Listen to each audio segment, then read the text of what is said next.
Hi, I'm just getting ready for the workshop this weekend, and I wanted to show you how I laid out my palette. If you have time Wednesday or Thursday to lay out your palette, that will save us about an hour's worth of time during the workshop, and we can get right into our projects.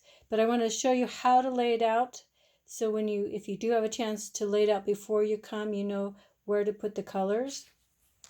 Right here I have white. I always have more white than I do the other colors because I tend to use more white than the other colors in many situations. This is yellow ochre. This will be your cad yellow light. And this is an extra. If you don't have it, don't worry about it. But this is a cad yellow orange. This is cad orange. This is quinacridone red. This is alizarin crimson, phthalo blue, ultramarine blue, viridian. This is an extra. That's sap green. You don't have to have it unless you already have it on hand.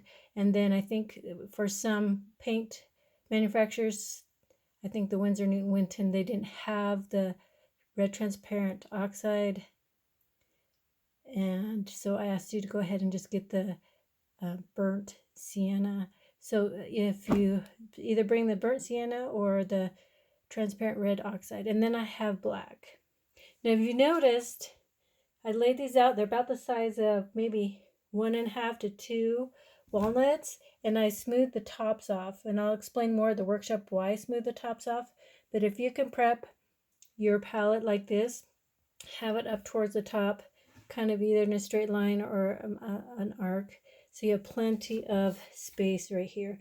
These are just X's to mark which colors I asked you to bring. And if you do have a extra Sharpie, bring it. And then what I do, I told you to get this bin, and I really like it because you can then put a lid on it, and then you can pile things on top when you put it in the car, and nothing gets into the paint, and the paint's safe. And so here is how I pack my other supplies. I just use another bin. You can see it's kind of beat up. You can see I have, this is my brush cleaner with the Gamsol in it. You can see my palette knives, my scraper. This right here is what I have my pens and my pencils in. You can have some kind of container or Ziploc bag or something. If you have extra scissors, bring them. If not, don't worry about it. If you have a ruler, bring it. And then I have my sketch pad and then my extra canvases. And then I like to, I have a brush holder, but I know for a lot of years I would just put my brushes inside the roll of paper towels to keep them safe, so that the bristles would stay good and they wouldn't be bent or dented. So that's how I pack the supplies. And then make sure you bring your paint. Of course, your paint's not going to be as big as my paint. Here I'll show the watercolorist. Here's the palette. I put my block paper here. Inside here is my brushes, and then I just used a bungee cord to put it all together so it stays together. And I'm just going to lay it in here.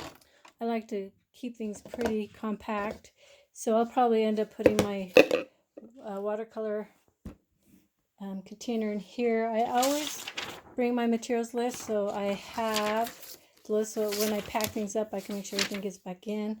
And then if you do have nitrate gloves, go ahead and bring them. I pack them in here. Now I can, with this, I can go ahead and put a lid on. And then I have 2 sealed containers that can stack on top of each other if need be, and this can stack on top.